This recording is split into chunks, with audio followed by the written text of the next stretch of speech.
as a man who would give up his own life for a whale. He has made it his life's mission to protect marine animals who cannot protect themselves. For more than 35 years, Paul Watson, captain of the Sea Shepherd, has been a global leader in protecting marine life. Through his work, he is seeking to end the destruction of habitat and slaughter of wildlife in the world's oceans in order to conserve and protect ecosystems and species. Since birth, Paul has been connected to animals and drawn to the ocean. Paul Watson was born in Toronto, Canada on December 2, 1950, and spent most of his childhood living with his family in the lobster fishing town of St. Andrews by the Sea in New Brunswick. Paul began advocating for and protecting animals early in his childhood. At the age of 9, after trappers killed one of his beaver friends, Watson set out to confiscate and destroy leg hold traps. Soon after, he joined a local animal welfare club in New Brunswick, called the Kindness Club. He was also known to disrupt deer and duck hunters and to prevent other boys from shooting birds. As Paul grew older, his love of the ocean continued. In 1968, he joined the Canadian Coast Guard. Paul Watson spent 2 years serving with the Coast Guard, and during his time, he gained a vast amount of experience about the sea. He weathered typhoons in the South China Sea, sailed through the North Atlantic storms, in the iceberg-strewn northern latitudes of the Atlantic, and navigated the war zones of the Persian Gulf.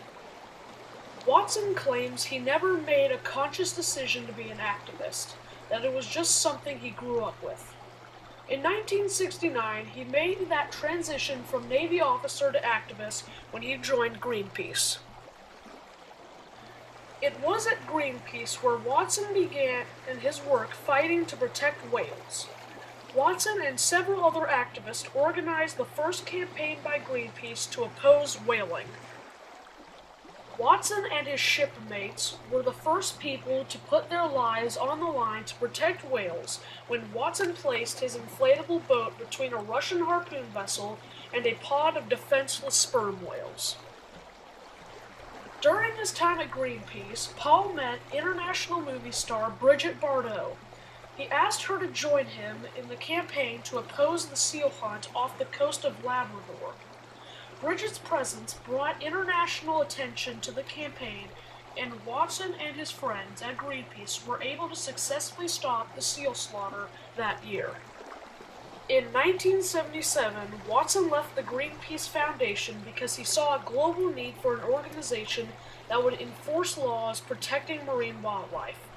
To answer that need, Watson founded the Sea Shepherd Conservation Society, dedicated to research, investigation, and enforcement of laws, treaties, resolutions, and regulations established to protect marine wildlife worldwide. This move is the beginning of his legacy.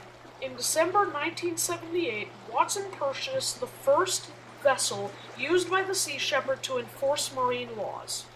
The purchase was financed with the support of the Cleveland Armory and the Fund for Animals.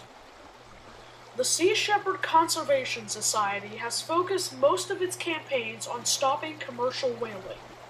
Japan was heavily involved in commercial whaling during the 20th century until the International Whaling Commission issued a freeze on commercial whaling in 1986. Japan has continued to hunt whales using a scientific research provision in the agreement. While the Japanese claim that they are conducting research, the whale meat from these scientific whale hunts is being sold in shops and restaurants. Over the next 3 decades, Paul Watson builds an army to fight illegal whale hunters with the support of wealthy benefactors, celebrities, and politicians who believe in Paul's mission and leadership. He is able to grow his fleet of ships to fight the poachers. Bob Barker, a popular TV game show host and animal lover, once asked Captain Paul Watson how much money he needed to stop illegal whaling. Paul told him $5 million, and Bob replied, "I think you do have the skills to do that, and I have $5 million, so let's get it on." With Barker's funds, Watson purchased a vessel which he named the Bob Barker. The Barker was given the Sea Shepherd's signature black paint job and secretly dispatched to the Southern Oceans, flying a Norwegian flag. That trick was to fool the Japanese fleet into allowing the boat to get close. When they neared the Japanese fleet, the crew lowered Norway's flag and raised the Jolly Roger flag of the Sea Shepherd. In 2008, the Sea Shepherd partnered with Terry Irwin, the widow of animal conservationist Steve Irwin.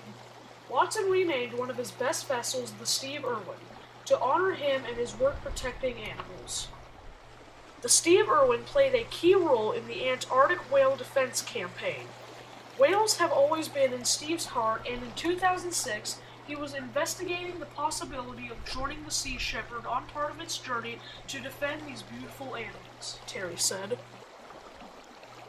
The latest weapon against the Japanese whalers in the fight to end illegal whaling is a $2 million ship funded by the producer of the Simpsons television series, Sam Simon. This vessel was purchased in secret from the Japanese government. This purchase brings the Sea Shepherd Conservation Society's fleet to 4, just one vessel smaller than Japan's whaling fleet. Today, the Sea Shepherd Army consists of 4 ships, 1 helicopter, drones, and more than 120 volunteer crew from around the world, who are ready to defend whales from illegal operations of the Japanese whaling fleet. The Sea Shepherd has gone on to end the careers of 9 illegal whaling vessels, saving thousands of whales. These campaigns and other Sea Shepherd efforts have kept the issue of whaling in the international spotlight for the past 30 years. This year, the Sea Shepherd celebrated the biggest victory yet against illegal whaling.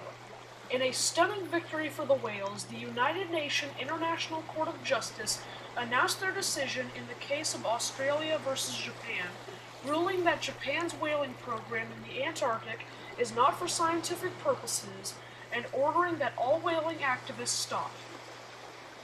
The news was celebrated by the Sea Shepherd Conservation Society, who years has directly intervened against Japanese whalers in the Southern Ocean. Despite these successes, Paul Watson is not finished protecting marine life. He continues to lead Sea Shepherd campaigns to protect defenseless marine wildlife around the world.